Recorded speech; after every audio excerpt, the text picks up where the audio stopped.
Good morning, everyone. We are starting our Parsha class bright and early this morning, 8:30. Happy to be with all of you and to learn a little Torah together. One of the most famous and well-known Parshas this week, Beshalach, also known as Shabbat Shirah, and you'll see why in a moment. So what I want to do this morning is quickly share a summary of the Parsha, just a summary of some of the highlights towards the beginning, although this was one that you may know well. And then give you some insight to a question that we often ask regarding one of the greatest miracles in all of Jewish history. So a summary of Beshalach. We remember that Pharaoh, time and time again, says no to Moses and to Aaron and to Bnei Yisrael, that after each plague, they plea for their ability to leave Egypt and go towards the promised land. And Pharaoh keeps saying no. But finally, in this Parsha, he concedes. And even though he concedes and says, gather your belongings and basically get out of here, we know that he changes his mind. And so he follows them. I hope you have your coffee too, because the scene gets really good. He follows them along with his armies. And you remember this scene with the Israelites standing on the precipice with a sea of reeds before them. And they're not sure what to do next because they know that here you have this vast body of water in front, and we have the Egyptian army coming right behind. And so what are they to do? They are stuck. They don't know what to do next. And so what we learn is that God tells Moses to raise his rod over the sea. And what does the sea do? We're told that the sea splits. The greatest miracle, or one of the greatest miracles of all time. And as the sea splits, Bnei Israel crosses through the sea. They say crosses through dry land. And Moses and Miriam and the children of Israel begin to sing. And they sing a song of joy and praise. And that is why this Shabbat is called Shabbat Shirah, the song, or the Shabbat of song, the Shabbat of singing. And this part of the sea splitting is what I want to focus on this morning, because if you just read the verses of Torah, the answer, I don't know, it might feel obvious to you as to who split the sea, but maybe not. And so that's the question I want us to ponder together this morning. And I want you to think to yourself, maybe this week as you're studying the Parsha, either in shul or on your own, who split the sea? Who was responsible? Just to make sure that this is, I think it's streaming okay. They'll tell me if it's not. So a few answers. Let's just start off with the obvious answers. Who split the sea? I mentioned kind of two ideas right there in the texts. One answer, of course, is God. Of course, God split the sea. God gave the instruction. It was God's intention. God said exactly what Moses should do.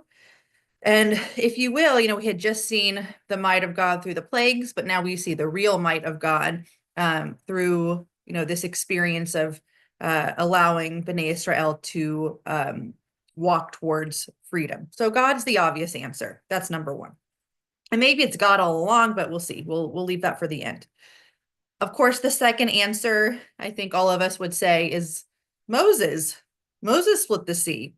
Okay, maybe it was God's might behind Moses, but Moses was the one, along with his siblings' help. But it was Moses who raised the rod, and kind of allowed that action to come into fruition. So we have God and we have Moses. But I want to offer you, of course, for fun, I want to offer you, one second, my computer's being a little funny here. I want to offer you a few different answers as to who might have split the sea, who caused this incredible miracle to take place. So one answer that is less obvious and almost never given is the sea itself, that the sea had a certain kind of agency. I mean, remember, like, we're talking about all kinds of miracles taking place. So why couldn't the sea have split itself? And I want to read to you a text by Midrash Rabbah, so a text from the Midrash that gives the sea a certain kind of agency that we usually don't hear. So here's the text.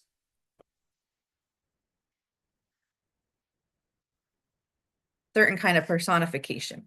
Moses approaches the sea. I am the agent of God who created the world, Moses declared. I want you to split before the Jews so that they're able to pass. But the sea refused. I'm older than you, declared the sea. I was created on the third day of creation, mankind created on the sixth. Though I don't take orders from you, who do you think you are? But Moses wasn't ready to step down. He showed the sea the staff upon which God's ineffable name was engraved. Still, the sea stubbornly refused. So Moses turned to God. Well, what am I supposed to do now? Moses cries, the sea refuses to split. God, why don't you tell the sea what to do? The sea will surely obey your command. And God said, if I tell the sea to part, it will never return to its normal flow. You tell the sea to split and assure the sea that afterward its normal flow will be restored. So, accompanied by God on his right, Moses approached the sea once again. And overwhelmed with awe, and I think that's the word that I want to concentrate on in just a moment. Overwhelmed with awe, the sea said to the earth, open an escape route for me. I'm terrified. Seeing the master of the universe. So the question is, who split the sea? And the answer given in this midrash is that the sea split the sea. But you still might want to ask the question as to why. Why did the sea decide to split?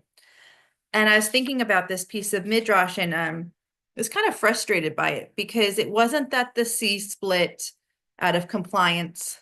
It wasn't that the sea split because the sea knew that this was the right action to take on behalf of the children of Israel to walk towards freedom. But I think the sea was really scared. You heard those words, in awe or terrified. The sea was scared of what God might do next. And of course, every piece of Torah and every piece of Midrash, we have to look at the personal lesson that touches our own lives. And so I want you to also think to yourself, put yourself, if you will, in the mindset of the sea. A personal question you might ask yourself, when you are faced with a monumental decision, because that certainly was. It's not like every day the sea decides to split. But when you're faced with a huge opportunity or really a life-changing decision, do you seek to accomplish your task out of fear? Do you seek to accomplish your task worrying who you might disappoint? Are you fearful of who might seek vengeance? Are you fearful of what might happen if you don't take on the task? Is fear the reason why we want to take on something big in our lives? Now, the answer might be yes. It might be a mix. Yes, I'm a little afraid of so-and-so, and I also want to take on whatever this is, X, Y, and Z. But it's neither right nor wrong. It's just something to ask yourself, to be reflective of. When you're trying to make a huge decision, is fear the motivating factor? And if it is, for yourself, is that the motivating factor you want to have first? Do you want it present at all? So now I want to move on to another answer. So we said God, we said Moses, we said the sea, but another common answer given by the Talmud as to who split the sea is a man named Nachshon. Now, maybe Nachshon sounds familiar, maybe it does not, but I want to read you the piece in the Talmud that shares a little bit about this special man. So the verse in the Torah reads, the children of Israel went into the midst of the sea on the dry ground. And the piece in the Talmud and also Midrash Rabbah, it says, each tribe was unwilling to be the first to enter the sea. Kind of makes sense. Imagine the sea is roaring before you. I mean, this isn't like a small lake or pool. This is the Sea of Reeds. It's huge. And so they're being encouraged just to go. And each tribe said, no, no, no, I'm not going to be the first. But then sprang forward Nachshon, the son of Aminadav, and he descended first into the sea. And the Midrash goes on to say, and they all followed him. Now, why does it say the children of Israel went into the midst of the sea on dry ground? If they went into the sea, then why does it say dry ground? And if they went on the dry ground, then why does it say they went in the midst of the sea? Right? It doesn't make sense. Either children of Israel walked on dry ground or they walked through the water. So it can't be both. But this is to teach the following. The sea was only divided, it only split after the children of Israel had stepped into it and the water had reached their nose. Only then did it become dry land.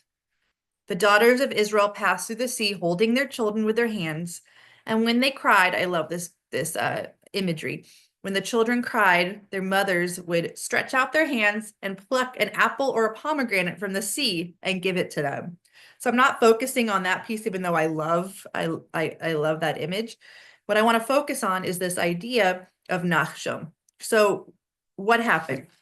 The way that the Midrash conveys it is that Nachshon was first. So you can imagine this man who walks into the sea. And what we're told is that the water, it began to rise. So he just kept walking, if you can imagine, rising above his knees and then rising above his thighs. And then the water gets to his chest. But he has the courage to keep walking. He has the courage to keep going. And finally, the water gets to his nose, and that's when the sea begins to split. But he had no idea. He had no idea if the miracle would take place or not, but somehow he knew that there had to be one. There had to be a first, someone with this determination and bravery to show everyone else, believe in God, have faith. God said we would get to the promised land, and this is the first step we have to take in order to do so. And then once they saw the water up to his nose, and then that works now with the confusion in the Midrash. How is it that they're on dry land, but also in the midst of the sea? The water's up to his nose, and then the sea begins to split. And that's when Bnei Israel starts to see dry land before them. And then they too, the water starts to rise and rise and rise when they get into the water, but they know because they just saw Nachshon that the sea will split for them as well. And so it's just a beautiful lesson for us. I mean, number one, again, Nachshon is an answer given to the question, who split the sea? But really the answer is when there's some huge, I don't know if it's task or dilemma, whatever it may be that is before a community or before a group of people, often it just takes one person to step forward to show the rest of the crowd, I can do this too. The question with Nachshon is whether or not you're willing to be the first. Sometimes you want someone else to be the first, and that's okay too. But other times you're meant to be the first. Okay, I want to give you the last answer. So the last answer, I'll read the text first and then give you the answer. So this text is from Shabtai ben Meir HaKohen. He's a 17th century Talmudist, and this is his text. He says, when the Jews set foot in the sea, the water parted only as far as they were walking. It did not split all the way across. As they progressed, the water continued to part before them. What a glorious act of faith. The Jews saw only the water ahead, but all that night they marched into the sea. I think it's my favorite text, even though I love the Nachshon text, because the answer given, who split the sea, every person's act of faith, every person stepped forward is what split the sea. It wasn't just one person, it was the entire community together, not knowing if the sea would continue to split, really not knowing at all, but having faith in God, but also faith in themselves, that as long as they continued forward, one foot in front of the other, they would get to the other side. I didn't realize I wrote a whole thing about this. So, oh, this is what I also think is beautiful, is that for every step Bnei Israel was willing to take, God was willing to take another. And I also think it's important to note that the text explains that this was happening at night. And so we again have to take this story as our own. Miracles begin with one little step. It might be that story of Nachshon, who allows the waters to swim up to his neck and and it's not until then that the waters part. But again, this particular text is different. It encourages us not to wait until water's up into our eyelids to see a change. But it says, even if it's the middle of the night, just take a step forward. And you don't have to do it alone. Take it with the person next to you. And you'll realize, if you're willing to open your eyes, that God's right there taking steps with us. There's so many miracles that people need to see in this world. Maybe it's a miracle in you looking at a relationship that's been a bit rocky.